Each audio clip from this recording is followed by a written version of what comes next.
Hello, everyone. This is Naishad Gadani coming to you from Melbourne. And you heard it right. We are in lockdown, and we are in lockdown for 6 weeks.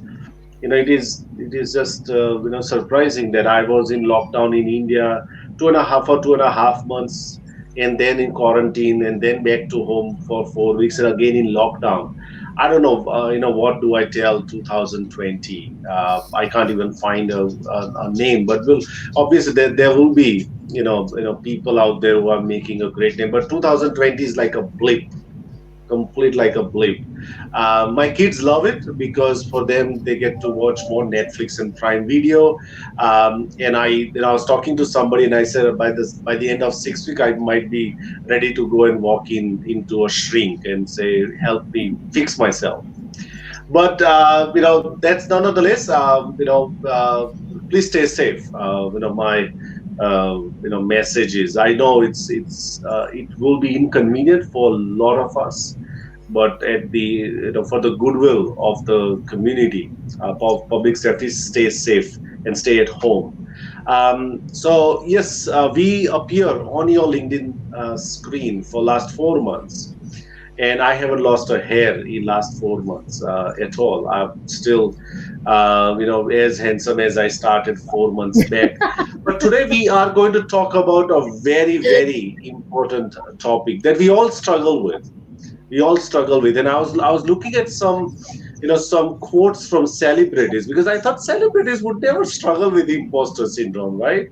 And I found that whether they made up or they really said that, but I found it very fascinating. A lot of people, and the thing that they are associated with is, I feel like a fraud. And I said fraud is a very extreme word, but I think people do think in those terms. So today, me and Caroline have decided to put our imposter syndrome aside and be confident and be ourselves today, so that we can drive this conversation further. But before I introduce Shondell to you, let's welcome Caroline Brown. Thanks, Nash. Yes, imposter syndrome. I like to, when I prepare for these shows, write a little blog. And one of the things that really struck me is that it's really insidious because often you don't know that you have it until it's pointed out. And then when you do know that you have it, it's still a bit of a daily struggle to get over it. And then you look back and you go, my God, what would have my life or my career or my success have looked like if I didn't feel like a bit of a fraud? Like battling that, am I good enough? Am I worth it? And I guess at this particular time with COVID-19, a lot of people have to pivot. A lot of people have to step up. A lot of people have to find a job or change a job, start a business. And that's a time where you really struggle with, are you good enough to present something to the world? So really fantastic to have you here today, Chandel.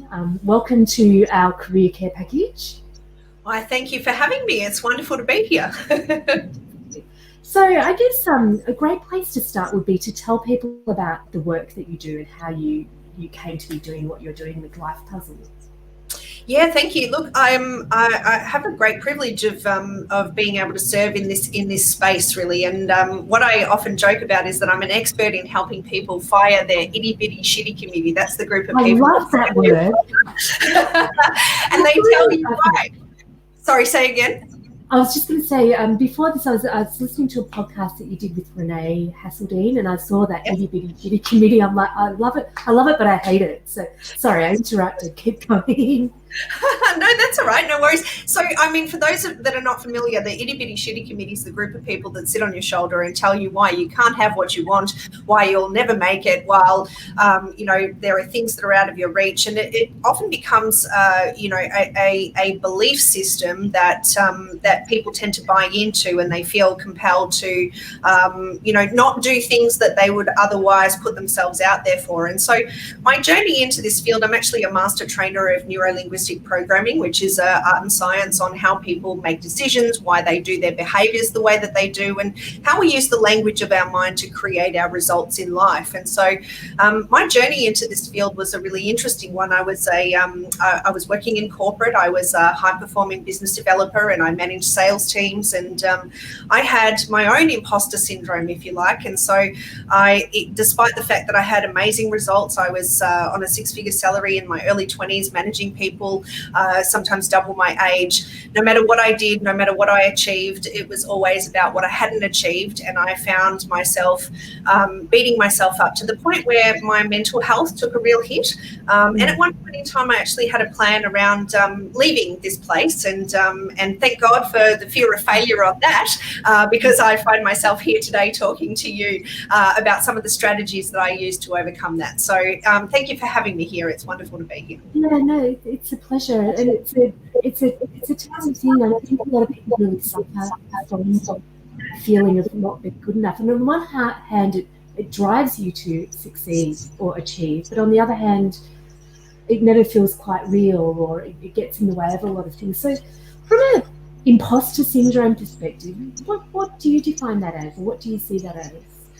Look, I mean, I think it comes in many different shapes and forms, and you know, people have different labels to describe it. Sometimes it might be, oh, I'm not good enough to do that, or you know, I don't think I'll ever reach the kind of salary that I'd like to make, or you know, I have to settle for this because that's all I can achieve. Or for other people, it might be that an opportunity comes across their pathway, and they stop themselves from taking action on it because, oh, what if I don't measure up, or what if someone judges me, or you know, I could never be as good as him, or I could never be as good as her. So, you know, better to not do it just in case I make a fool of myself. So people use different internal dialogue to describe it. But I think, you know, if we use an overarching kind of definition, I think it's the art of comparing yourself and feeling like there isn't a measure up. And sometimes people are in roles where others look at them and they judge them and have certain expectations of them, and that causes the imposter syndrome, in the sense of what if I don't measure up to what people are expecting me to be, and that brings about fear, anxiety, a sense of incompletion, etc. Yeah, I was thinking, you know, from me leaving the corporate world, we spoke to a guy talking about the role of mentors, and that really struck me at a time that I was really suffering from imposter syndrome, that how valuable a mentor would have been, but I thought it didn't really occur to me to have one. And thinking back, I think it would have been around, I don't think I'm successful enough to have a mentor, as in they'll discover that I'm not you know, not worthy of their time. And I mean, that's a great example of imposter syndrome at its best, basically. So yeah. Noish, have you got any examples you want to share with Shandell? Well, you're talking to an example right now, but I think we'll probably, you know, I like that, you know, and I wrote something on that, you know, a few years back around the art of, not art of, but the constant comparison. And what I have kind of, you know, my view says that will never stop. You know, that it's like, you know, it's like I'm listening to you and I'm thinking, of, you know, Shondel's microphone sounds so great, and here's my microphone. I don't think so. It sounds great, right? Now I'm not even forcing myself. But it's a default thing that happens.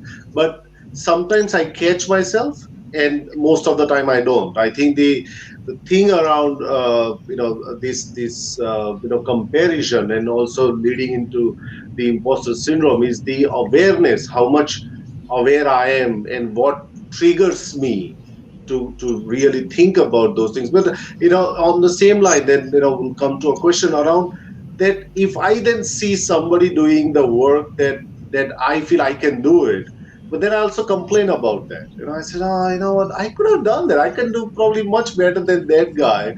But then I also creep and complain. So it feels really silly, but it really dampens the confidence also, mine. And these are all, probably we all, especially me, Caroline, and listeners and everyone, I think we all deal with in some or the other forms. What do you think? Because there are languages, right, that we say I'm not good enough is one. What are other things that people kind of say around what kind of languages does it really evoke in people? Yeah, look, I think the answer to that question is that it's often measured around comparisons. And when I talk about comparisons, I want to make a really important distinction. It's often when people make judgments. And when we make judgments, sometimes we make judgments up and sometimes we make judgments down. And I think everybody's very familiar with, judging down and saying, oh, I can't believe he did that, or, I would never do that, or what have you. And so we're making judgments all the time. They're actually, both types of judgments are actually very damaging to us, because when we make a judgment down, then we're putting energy out, or we're making comparatives, potentially belittling someone else. But then when we make a judgment up, then we belittle ourselves. So I've seen it time and time again in the coaching, and this comes back to what you were talking about with mentoring, Carolyn. It's sort of I'd like to be able to aspire to that, but I don't know if I'll ever be good enough. Or, they put people on pedestals and we see them as being something more than we could possibly be. But the truth is we never really stop in that comparison. We never really stop to think to ourselves, well, what were the things that person did that allowed them to get to that? And could I, model some of the activities that they did and also advance myself as well? We always default to, well, I'll never get there, so I might as well just accept where I am. Or it could be, I'm not going to get paid enough, or what if I'm not competent? And the other thing too is that, sometimes most people are familiar with the idea of fear of failure. That makes a lot of sense to people. But sometimes people are afraid of success even more than they're afraid of failing. And when they actually, if they actually get the success that they're looking for, they're worried about what they'll lose, because we as human beings make judgments. And so when they have made judgments previously on someone that they thought was less or up, above them, or whatever it may be, they've seen the consequences of that judgment. So they fear their own success because they don't want to be judged as they had been doing judgment, if that makes sense. So it's a funny thing, that fear of success, because I see that play out in the job hunt. Like with the work I do, I help people reach out to people that they don't know and create meetings themselves. Mm-hmm. And the fear of success is, oh my God, what happens if somebody says yes? Yes. When I say that's a fear of success, they're like, that's what it is, because it plays out, I have to prove myself. I suddenly have to be this person that somebody else has seen in me, or I'm saying that I am, and I don't know if I can. And it's funny because I see the response to that play out by just not trying, or procrastinating, or essentially just not trying. So, but it's a very powerful thing, I think. So yeah, absolutely. Yeah. Just looking at some I can add another thing on, KB, as you are looking at the questions. Fear of success in my, especially where I see from, is that if I have achieved something, it creates a pressure for me to achieve that again. So if I made, a certain amount of money in a month, that means I have broken through that. And that means there is a pressure that I need to be doing that again. So that's for me, is the fear of success, is that then I'll be asked to do that again and again. And maybe I did it by a fluke, not by a strategy. So it's kind of a vicious circle that continuously goes around. There's no winning with that. So what are some of the things that you suggest people to do? What habits are there any that people can really cultivate? Because NLP, although I'm an absolute no idea about what specific on NLP, but I would think that it has got some elements that people can cultivate, some habits or languaging that can help them to get that out of that, perform, and then maybe put that back on. Yeah, absolutely. And if I may answer that with a little example, that would be probably valuable to the people that are watching this. And for anybody who's listening who's ever bought a car, and for you guys as well, if you might remember when you bought your car, you drove it out onto the road, and suddenly over the next few weeks you noticed your car everywhere on the road, and it's like, oh, there's my car in yellow, not yellow, silver, there's my car in white or black or what have you. And so it's really in your awareness, and it's not that everybody went out and copied you, because like I'm sorry to tell you, you're just not that special. But No. oh no, I thought I was that special. Everyone copied me. But it's not so much that everybody copied you, it's that that car now is important and relevant to you. And so we have this thing called the reticular activating system, which switches on and notices things in our environment that are important to us. And so because it's your car now, you start to notice it everywhere. They were there before, you just didn't pay attention. And so when we have certain beliefs about ourselves, positive or negative, our reticular activating system does not discriminate. And so if I run around believing that I won't measure up, or that I'm not good enough, or that I don't have the skill set to be able to compete in a career sense with other applicants that may be applying for a job, or if I believe that I'm not qualified, or that I'm not convincing, or I'm not confident, then what I do is I actually find things in my environment that then go ahead and validate that. So for example, I might walk into the waiting room while I'm waiting to be called up for the job interview, and I see two other people sitting in reception, and I start making judgments and say, oh, that person looks more confident than me. I bet they're going to get it. I'm going to mess this up. And then all of a sudden it becomes a self-fulfilling prophecy. Mm-hmm. And so, you know, the language of the way that we use or the language of our mind and where our focus is ultimately can create our results in the way that we want them or in the way that we don't want them. And so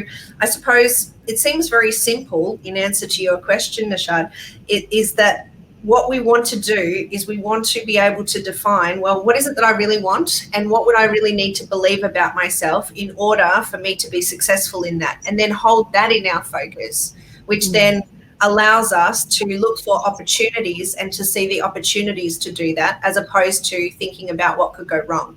It's really funny, you know, I do a lot of coaching with businesses, with individuals, within corporate environments. And the thing I see time and time again is that if I ask somebody what do they want, they'll tell me everything that they don't want. And it doesn't matter what context. It could be in business. You know, I don't want this in a job. I don't want this in a manager. I don't want this. I don't want to be in a job that makes me do this, this, and this. Or I could be asking them about a relationship, a significant other, and they'll say, oh, you know, I don't want a girl or a guy that doesn't, you know, respect me. I don't want someone that works too hard or prioritizes this or that. You know, we tend to focus on what's wrong with things rather than what's right with them. So that would be my first tip. I think Tony Robbins has this great morning routine that he describes, and you know, I'm a very fans of Tony Robbins for different reasons, but one of the things I love is he has this gratitude exercise where he thinks about what he's grateful for in his relationships and people. And you're right, like another example of imposter is like routinely just default back to the negative about a scenario before you even stop and think about it. And it can be a daily or, you know, hourly or minutely type battle as well. So what are other tips if you're going into, say, that important meeting or interview that you would give people about preparing and, you know, feeling that you're worthy of it? Yeah, look, it's really interesting that you asked me that question, because while you talk about Tony Robbins and his morning routines or his gratitude routine, etc., I think that it's important to set up for success. And I think one of you mentioned before as well around, you know, strategies versus whether it was a fluke or something like that. I think people rely on the fact that, oh, well, we'll just see how it goes a little too often. And when we don't have a plan, often certainty is missing. And so by doing a little bit of prep, by thinking about, well, you know, how do I want to leave this appointment? How do I want to feel as a result of, you know, and focusing on what went right about it. It might even be around a little personal ritual that you create for yourself that allows you to feel like you're stepping into your confidence and your certainty. And I'll share one that I had, and this is way before I was qualified in NLP and I knew what I was actually doing. I had a grandmother that was extremely superstitious. and she said to me, and by the way, to our listeners, you don't have to be superstitious to do this, but it's just idea of the routines that we create, right? That can empower us. And so because my grandmother was superstitious, she used to say whenever there was something important to be done, she'd say, make sure you walk in with the right foot. And so I found myself for years walking into something that was important, like a job interview or an important client meeting, and I would literally have my right foot cross the threshold. And in my mind, that created this idea that I was absolutely stepping on to the right foot in my journey of whatever I was about to approach. Now, whether it was true or not, I always, when I did that, I felt confident and certain that I was putting my best foot forward. And so if we create little rituals and things like that that inspire our confidence, that actually put us in the frame of mind, focusing on the attributes that we do have, and making sure we acknowledge those, then that makes a huge difference to how we set ourselves up for success. And, this could be for job seekers. It could be for people who are, sales professionals that are looking to acquire a new business, or, I'm a big believer that sales is the art of influence. And so whether you're selling a product or you're selling yourself in an interview for a new career or a new job, it's about being able to feel confident to influence the person who's listening that you have something to offer. Fantastic. I know a lot of. I think if you talk about if you talk about superstitions, I think we can't go beyond Indian superstitions. I remember if I before the exam, my mom would give me yogurt with sugar in it, or jaggery, right? And if I did not have it, and if my paper goes, if I didn't do well, I actually blame it on the jaggery that I did not have, because that was the cause. It wasn't anything to do with my ability, but it was that jaggery that I did not eat. That is. So I do. If I can, KB, can ask the question. Let me just make a comment about the importance of writing things, and whether does it really spark any language change. For example, I can write something specifically in job interviews that you rightly pointed out, that happens. When you are sitting with 10 other candidates and someone's looking, more, chic than you, and someone's more confident and shakes, and you suddenly, even though you have not entered, but you've actually lost it, right? Before you even enter there. Are there any reminders that people can put in? Does it then help them to get over or put that imposter syndrome aside? Are you talking about affirmation, or to do with actually answering something the criteria of the job interview? No, something affirmation. I think that's what I'm relating to.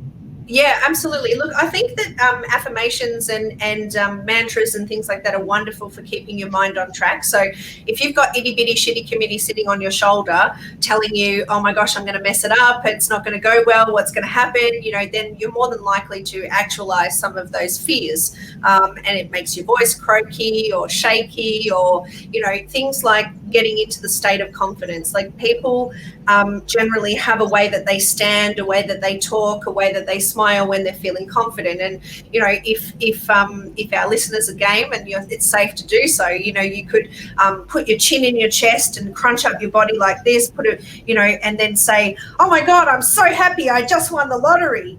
Like, it doesn't make sense, right? But if I stand with my body straight and erect, and I put my arms up and I say, oh my God, I'm so upset, right, with a big smile on my face, it's incongruent behavior, right? So your mind, your state, and the language that we use are all interconnected. So if I'm feeling uncertain, and the thoughts that I have around uncertainty, I will probably have body language to match that. So one of the quickest things that we can do is to actually change our physical state, and that will automatically change that. Now, in terms of the language that we're using, this could be a mantra. I'm looking forward to getting in my car or popping on the train and going home after knowing that I did a fantastic job. So it's almost like future pacing beyond the successful completion of the interview or of the meeting, and actually putting putting yourself in a place where you've conditioned yourself as if you've already done a good job.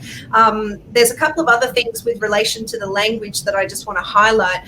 A lot of the time people will use what we call negations in language. So don't, can't, won't, shouldn't, those sorts of things. And so I see a perfect example that a lot of people will relate to is, how people sign off emails and they say, please don't hesitate to contact me.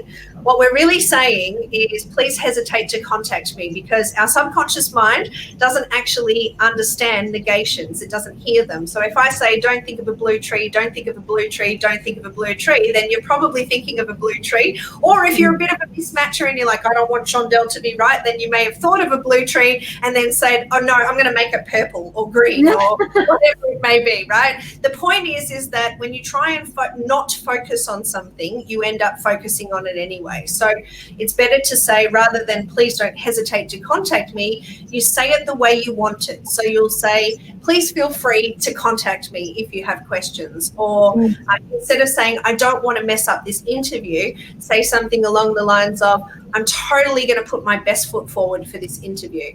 I'm feeling really confident about the way that I'm going to answer the questions. I'm feeling really inspired about the fact that this could be my next awesome career move. Those are the kinds of linguistics and things, focusing on what we want to create rather than what we might be afraid of. So, yeah. So is it that thing around, say, for example, I don't want to mess up this interview, it's already assuming that you're going to, and then your behavior is entering the room, like you're not putting that right foot forward. Yeah, absolutely. Yeah. Can you see my flip chart here if I put something up? Go for it. Yeah. So if I say, don't mess it up, then my unconscious mind actually, is that coming through on the three? I'll put it over this way a little bit. Yeah, beautiful. So if I say don't mess it up, then what I'm really saying is my unconscious mind doesn't hear that. So the instruction or the command to my mind is mess it up. So it's basically giving an instruction. And believe it or not, a lot of people don't realize the way that our subconscious mind works is that it's programmed to give you what you want. And so it's really designed to protect you and to give you what you want. It keeps your body moving for you. It's in charge of your circulation, your digestion, your thinking, your body temperature. And it also responds really well to the things that you tell it as well. And so if I say, don't mess it up, then what I'm saying is mess it up. And so my unconscious mind might, trip over my words, or it might, think of ways to actually mess it up because it's wanting to be obedient. So how we talk to ourselves really does actually make a difference. Wow, that's fantastic. I've got a question here from Amit. He says, I do my daily journal and go through affirmations. However, one does feel tired and bored and exhausted when things don't turn up well. How should I stay positive all the while with true positivity in my mind and body? Great question. That is a great question. Thanks, Amit. And if I may respond to that, we've probably heard the saying, fake it till you make it, and make sure that you're being positive and all those sorts of things. And, the truth is that if somebody weighs 200 kilos and, they stand in front of a mirror and they use a positive affirmation that says I'm fit and slim and healthy, then there might be a bit of itty bitty shitty committee going, yeah, right. And so I want to talk about positive thinking if we don't actually believe the mantras that we're saying. And so I think my best advice to you, Amit, would be to actually do a little bit of a personal SWOT analysis and look at, well, what are the strengths that you do have and how can you focus in on those things? What are the opportunities for you? And this is for you personally. So it might be that in your strengths column, there might be something along the lines of, in my career, these are all the things that I've achieved and I'm really happy and proud of. These are my weaknesses at the moment and I'm excited about how I'm working on them. And my beautiful mum, who was the co-founder of Life Puzzle, unfortunately we lost her to pancreatic cancer last year, but she used to work together with me in the business and did a lot of work with the subconscious mind with our clients, and she had a beautiful way of phrasing it, and I just want to honor her by saying it the way that she used to. And I don't don't like fake it fake it till you make it, because for a lot of people that's very incongruent, and you're sort of setting yourself up with a negative focus anyway, that you have to be fake in order to be something. My mum used to say, I want you to, I'm in the process of becoming, and I'm acting as if I already have it, right? So we're acting as if we already have it, and then become in the process of getting to it. So this is how we get around the idea of positive thinking when we're not there yet, but we're in the process of becoming. And so as a personal SWOT analysis, and also perhaps using more of the affirmations and the intentions of what you're working towards, and actually working on, well, if I'm not 100% in belief of that, what would need to happen in order for me to be 100% in belief that it can happen for me? So I hope that helps, Amish. I know you've got another question in there too. Yeah, no, fantastic advice. So yeah, another question from Mish is, does your subconscious mind work on a 21-day habit creation formula? An interesting one. So there's been a lot of new research. So in the past, it was that people would form habits over 21 days. And there's been a lot of new research that's been coming out of Harvard saying that it takes 66 days of consistent activity in order to form a new habit. And then on the 67th day, it's just the way that you do it. Too early. What did you say? Sorry, Carolyn? That's interesting that you say that, because I'm good at like 28 days, and then I get complacent, I reckon, and things sort of slip. So I'll work towards 66 days now and see how I go, basically. So sorry.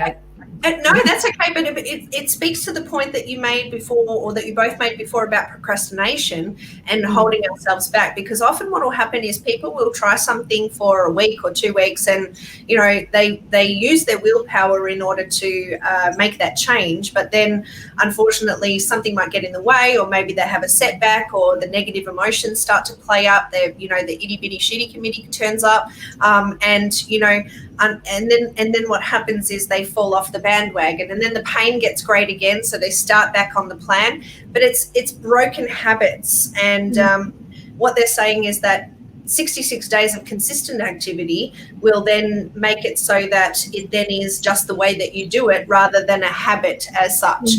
And it's funny, I often liken habits to even the language of habits is sometimes a bit disempowering for people, where they sometimes will say, I need to form this habit, or I need to be disciplined. Like, I don't know about you, but for me, when I would use the word discipline, I think about, a school teacher telling me off. Like, nobody likes that. So I like to talk to my clients about being devoted or dedicated to something. And I also, rather than disciplined, and I also like to talk to them about forming routines and forming rhythms in their lives. And so, if you think about most people who are, interested in their own personal hygiene, have a rule with themselves that they just brush their teeth every day or twice a day or whatever they do. And so I think that when we're looking at things we want to create as habits in the true sense of the word, I think there's a lot of merit in stacking it with things that you're already doing, which is just how you do them. So yeah, it's an interesting analogy. Sorry, Nash, you're about to say something. No, I think we have actually turned LinkedIn Live as a habit now. We can confidently say today is our 77th episode. So I think our listeners and for us, I think this is not a habit anymore, as Shondell rightly identified. This is 3 p.m. My kids also get out of my room, and they say, Dad, it's your time. Go. Everyone knows what they're supposed to do. It's a well-oiled operation, can't you tell? Exactly. Now, if one of the things is around the penetration of social media and imposter syndrome. I don't know whether there is any research done on that, but I think anecdotally we kind of agree that it fuels, if it's not the origins of imposter syndrome, but it fuels it. It makes you uncomfortable on various levels. Just seeing, your best friend went to Switzerland for summer vacation, and you are sitting in your home in Mitcham and waiting, for the next paycheck. Lockdown, that's right. But all those things, they all kind of, collectively has an impact. And I think social media has made life for a lot of us very difficult because it's so visual and it's consistently those putting out positive things only. Is making. What do you think is the impact, and how can we really work around? Because it's difficult to avoid that. The presence of social media, unless you work in an industry which, like, my dad or my mom. My mom, she's not on Facebook. She doesn't even have a mobile phone. So she's half of her worried doesn't exist. She's not worried about those things. But what are your recommendations around people managing that aspect? I'd like to just echo Melanie as well and say congratulations, guys, on your 77th episode. That is wonderful, and what a privilege to be here sharing it with you. So my answer to your question has a couple of parts. And the first part is that I think that the element of social media is that it has a lot of positives and it also has some really distinct negatives. And there are lots of studies to prove that it changes dopamine levels, it changes people, like there's addictive qualities about things and all of that. So putting all of that aside for a moment, I just want to talk about being human and having emotions. And I think that what social media has played a big role in is this idea that because everybody's posting their show reel, it's rare that people post about all of the horrible things that are happening or the setbacks, particularly if people are using social media platforms for their marketing and all of that. They're putting their best show reel forward. And the people that are scrolling and looking at these show reels, they're thinking, oh my gosh, I'd never compare to that. And, oh, that person has such a great life. Why is my life so crap by comparison, or whatever it may be? And so that brings about that sense of, well, what's the point of even trying? Because, I'm never going to get there. I couldn't even see how I would get there. But coming back to the point about, human emotions, is that particularly in these challenging times that we're in right now, I really wanted to just put a message out there that it's okay sometimes to not be positive. Do you know what I mean? So, and that doesn't necessarily mean that you need to sit in a pit of, depression or feeling sorry for yourself. What it is to acknowledge that sometimes, okay, well, I went out for that and I'm a bit disappointed that I didn't get it. Or to actually say, well, I feel really frustrated right in this moment right now because, I thought things were starting to return to normal and we're in lockdown again, or like particularly for our Melburnians, our Victorians, who are experiencing that with us. It's okay to actually acknowledge the emotion. The test is how long do we stay there, right? We cannot be up all the time. It's unrealistic. And I think social media has played a role in people thinking that they have to be positive and they have to be upbeat and they have to be happy all the time, which is just not really possible, because it's the range of our emotions that make us human and the contrast between them that is living. And so, as we look at social media, I would encourage everybody and invite them to stay conscious that, of course, people aren't going to be putting their setbacks or their limitations out on public display and promoting that other people's show reel is not their everyday. And so, in the framework of keeping yourself positive and making sure you're not doing comparisons and putting yourself in imposter syndrome, make sure that you remember that it's just a scroll. It's just a platform for people to post things. And I would encourage to have some routine about it as well, like particularly for people who find themselves spending more and more time on it. Have some boundaries with yourself about when you spend time on it, staying conscious of what you're observing and not allowing you to be defined by what other people are doing in their lives. So I hope that answers the question.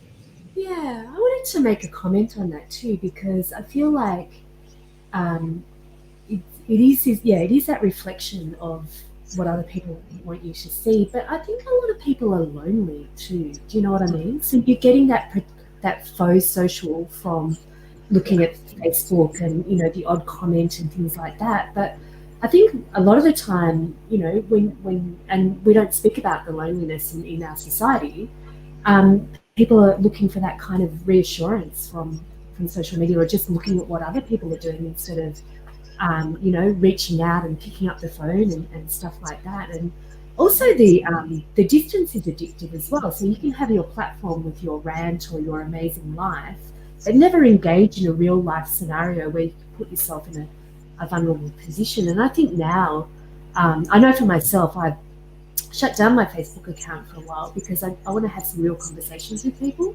versus seeing what they're up to and pretending that that's enough contact from people. So that's my little soapbox on social media during this time. Again, going back into that kind of what makes you feel good and what's actually really good for you. They're two different things on that front, I think. So, and the point about that you made there is absolutely 100% valid around, you know, creating those feel-good connections. And I think that just coming back to the point I made about our emotions, I think, you know, if we pretend that we don't feel stuff that is in contrast to the positive stuff, then eventually that works up like a pressure cooker, and so eventually we get, you know, explosions of, you know, perhaps negative emotions. But it's really about the recovery process. So sometimes actually simply just saying, you know what, I feel really disappointed that didn't come out how I wanted, or I'm frustrated by that. That's just enough to be able to acknowledge the emotion and then say, all right, what's my new focus going to be, so I can move forward from that and move forward, or move past that and move forward to the thing that I want to create. So beautiful. Yeah. Excellent. We got one more question quickly that we can take, and then we can wrap this up. So what do you think about the below statement? Lots of positivity is sold and people feel full after listening and forget to take action. Yeah.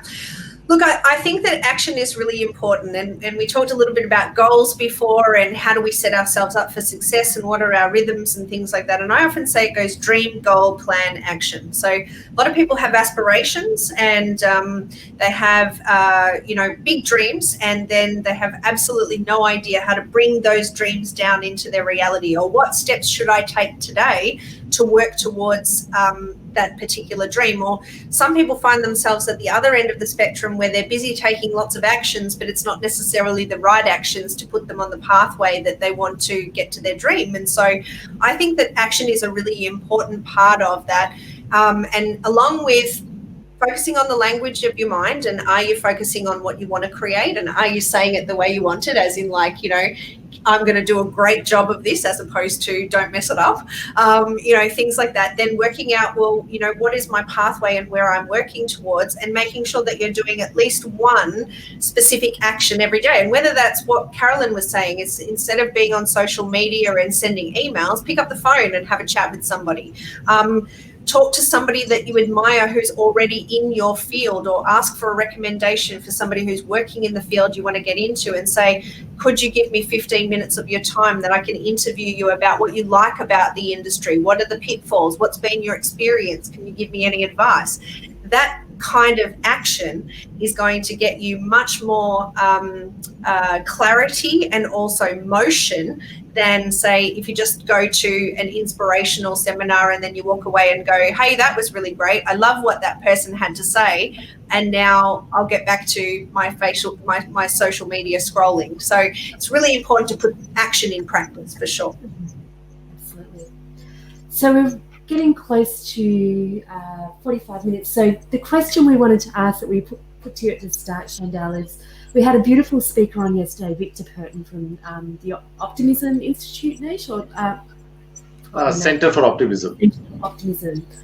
And for our 100th show, we're going to invite people on and talk about, ask them what makes them optimistic and to give them examples. So I'd love to hear from you what makes you optimistic, and if you can give us an example of when you felt really optimistic. Well, my purpose is to inspire confidence in others so that they can make empowered decisions. And what makes me really optimistic and really excited is that I've seen people who have been through some really traumatic times, and because of their decision to want to make a better life for themselves, even if they didn't know the how yet, they want to make a better life for themselves, and then they find a way to connect with people that help them make that happen. And I feel really optimistic about the fact that even though we have so many challenged individuals in our world who are going through really tough times, I feel excited about the fact that when people find the will to actually want to make changes, that they draw up and they get the resources that they need, or they connect with the people that help them on that journey. And the transformation is so amazing to see. And so I'm optimistic about humans and what we're capable of, and seeing people bring their gifts in whatever industry, field or scenario they're in. So I just get really excited about that. That's fantastic. Got a tear in my eye now. So I do. So I think Excellent. people to reflect. All right. So my takeaway from this session is I will never ask my son, don't play cricket in the home, because he doesn't hear the don't. He only hears play cricket in the home. So that's my